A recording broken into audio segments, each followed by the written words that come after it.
본능 심리탐구.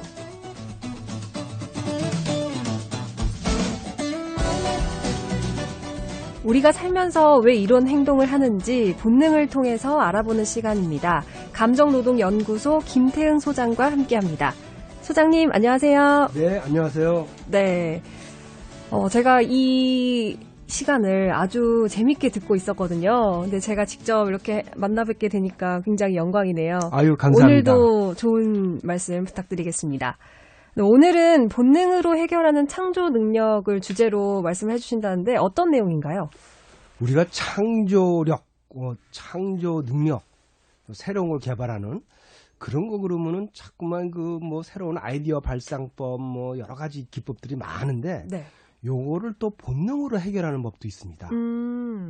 따지고 보면은 인간이 그 본능으로 움직이는 존재이기 때문에 그거를 잘 조정을 하면은 창조 능력을 아주 높일 수가 있어요. 굉장히 신기하죠? 네. 예. 오늘 얘기는 무슨 얘기부터 해볼까 하면은 루즈벨트 대통령 네. 이야기부터 해볼까 합니다. 네, 미국의 대통령. 그렇습니다. 아주 철의 대통령으로 알려져 있는데 그분이 소아마비로, 네. 소아마비로 이제 그 휠체어로 이렇게 대통령직을 수행을 하셨죠. 네. 미국에서 유일무이하게 4선을 하신 대통령입니다.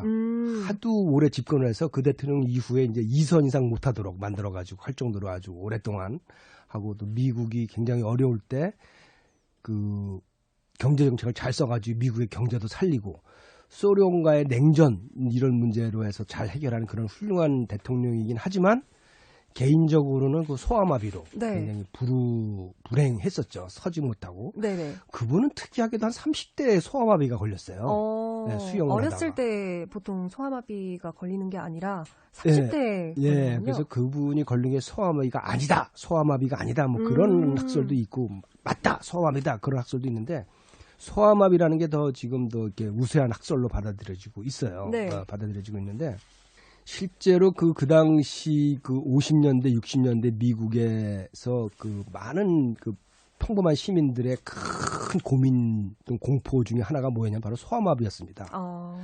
겉으로 드러나기에는 소련과의 냉전, 막 그 핵전쟁, 무슨 소련이 무슨 인공위성을 쏘아 올렸네, 막 이런 냉전으로 인해서 미국 사회가 굉장히 소련을 무섭게 생각을 했지만, 네. 실제로 일반 시민들 사이에서는 소아마비를 더 무섭게 생각을 했습니다. 실제로 우리나라를 비롯해서 전 세계의 어린이들이 소아마비로 죽거나 또는 장애인이 되거나, 우리 어렸을 때 많이 봤잖아요. 그죠? 네. 멀쩡한 애기가 갑자기 고열로 시달리다가 막 이랬는데, 그래서 이제 미국에서 하도 많은 수만 명, 1년에 수만 명의 아이들이 장애인이 되고 막 이러니까 이 소아마비를 해결을 하려고 네. 소크 박사라는 분한테, 아주 유명한 소크 박사라는 분한테 소아마비 약을 좀 개발을 해라. 예방약을 개발해라라고 네. 해서 이제 어마어마한 돈을 이제 이 연구비를 지원을 해줍니다. 어마어마한 연구를 지원해 주는데, 이 소크 박사가 이제 미국에서도 유명한 학자들을 쫙 모아가지고 막 연구를 하는데 답이 안 나오는 거예요. 3년을 연구를 했는데 안 나와 답이요. 네. 그 미국 정부에서는 막 그냥 계속 전화해대고, 이렇게 많은 돈이 들어가고 지금 전 온 국민이 다 관심사고 지금 대통령도 관심사고 그런데 어떻게 된 거냐. 네. 마음은 쪼여오지. 돈은 소아마비 재단으로부터 어마어마한 돈을 썼지. 아이디어가 없는 거예요. 소아마비 이게. 네, 그래서 도저히 이 부담감을 이겨내지 못하고 네. 이 소크 박사가 배낭 하나를 딱 메고 여행을 떠나나요? 여행을 떠나버립니다. 이탈리아로. 네. 네, 자기 그 연구원들 다 내비두고 혼자서 네. 배낭여행을 떠나요. 배낭여행을. 바람을 좀 쏘이고 싶었을까요? 거길 벗어나고 싶었겠죠. 너무 그 중압감이 너무 크니까 국민들의 기대, 정부의 네. 기대, 막 그 소아마비의 이 문제를 자기가 다 짊어지고 가는 것 같아가지고, 그래서 배낭 하나 짊어지고 이제 이탈리아를 쫙 가는데, 이탈리아에서도 그 수도원을 들어가게 됩니다. 수도원을 이렇게 여행을 하는데, 수도원이나 성당에 가보시면은 천장이 굉장히 높아요. 천장이. 예. 그 천장이 굉장히 높은 이 공간을 이렇게 와서 명상 비슷하게 왔다리 갔다리 하는데, 갑자기 네. 아이디어가 탁 떠오르는 거예요. 창조력이. 네네. 그때 실험을 이렇게 한 걸 이렇게 바꾸면 될 텐데, 요 약을 이렇게 할 텐데, 갑자기 딱 떠오른 거예요. 천장을 보면서요? 그 높은 천장에서 굉장히 어. 높은 천장에서 이제 그 뭐 실험을 하고 있는데 갑자기 네. 아이디어가 떠오른 거예요. 오, 네. 그래서 그 길로 급거 귀국해가지고 거기서 떠오르는 아이디어로 이제 소아마비 백신을 만듭니다. 그래서 지금 우리가 그 전 세계 어린이들이 또 우리나라 어린이들도 소아마비 백신을 맞잖아요. 네네. 그때 그 소크 박사가 그 이탈리아의 한 수도원에서 천장 높은 수도원에서 떠올린 아이디어로 만든 백신으로 전 세계 어린이들이 구원을 받은 거죠. 네. 신기하죠? 네. 여기까지는 많이 알려져 있어요. 요 네네. 이야기는 많이 알려졌는데 그 중요한 거는 왜 높은 천장에 있는데 왜 아이디어가 왜 떠오를까 하는 겁니다. 이게 바로 영역 본능과 아주 밀접한 관계가 있습니다. 영역 본능이요? 그렇습니다. 영역 본능입니다. 어떤 관련이 있을까요? 혹시요 그 해외여행 같은 거 가실 적에 또는 어렸을 때 어디 소풍 같은 거 갈 적에 전날 잠이 안 오고 막 등짝에서 좀 이렇게 찌리찌리하면서 뭔가 기대가 되는 설렘 같은 걸 느껴본 적 있으신가요? 네, 그럼요. 그렇죠. 네네. 예. 그게 왜 그러냐면요. 여행이라는 것은 낯선 동물의 영역에 들어가는 겁니다. 아, 새로운 곳을 가기 때문에 그렇습니다. 내가 원래 있던 곳이 아니라 낯선 영역을 낯선 들어가는 영역에 거죠. 들어가는 네. 겁니다. 그런데 그게 완전히 생명을 위협할 정도의 낯선 영역은 아니고 여행이라는 건 되게 이제 이 보장된 여행사에서 스케줄이 된 거 보장된 거긴 하지만 나의 생명의 위협 정도는 아니지만 그래도 저 태거 때부터 내려온 그런 영역 본능을 자극하는 거죠. 네. 영역 본능이라는 건 뭐냐 이런 겁니다. 내가 영역을 지켰을 때 내가 번식을 할 수 있는 거거든요. 네. 또는 내가 다른 사람의 영역에 들어갔을 적에는 또 내가 번식할 권리를 박탈당하는 거거든요. 네. 그럼 무슨 호르몬이 나오느냐? 바로 코티졸이라는 호르몬이 나옵니다. 코티졸. 코티졸 얘기 많이 들었어요. 그렇습니다. 이 방송을 통해서 제가 몇 번을 말씀을 네네. 드렸는데 또 앞으로도 드릴 거고 네. 이 코티졸이라는 호르몬이 이제 스트레스 호르몬으로 알려져 있고 네. 그 만병의 근원으로 알려져 있지만 제가 그런 강의를 하면 또 그런 질문을 하시는 분도 있어요. 그럼 코티졸을 없애는 약을 개발할 수 그렇게 몸이 나쁘다면 근데 코티졸이 없으면 인간이 죽습니다. 네. 왜냐하면 코티졸은 사실은 스트레스 호르몬으로 알려져 있지만 원래는 이게 공격 호르몬이에요. 인간을 공격 상태로 만들어주는 겁니다. 네. 그래서 이 혈액 속에 혈당을 높이고 온몸의 에너지를 뽑아가지고 근육으로 보내주는 근육의 힘을 세게 만들어주는 게 이제 코티졸이라는 호르몬입니다. 그러니까 낯선 영역에 들어간다는 건 뭐냐면은 이 코티졸이 어느 정도 좀 나오는 거예요. 네. 몸이 공격 상태가 있는 건데 특히 뇌가 공격 상태가 있습니다. 뇌가 약간의 공격 상태.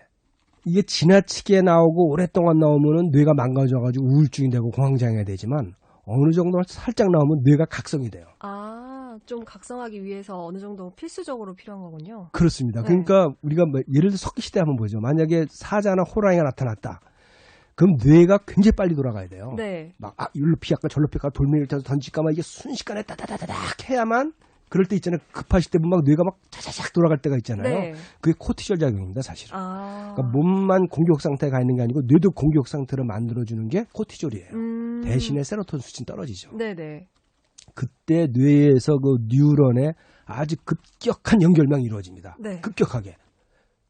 그러니까 다른 동물의 영역에 들어간다는 것은 이 뇌의 공격 본능을 자극시켜가지고 뇌의 뉴런을 막 연결시키는 거예요. 네네.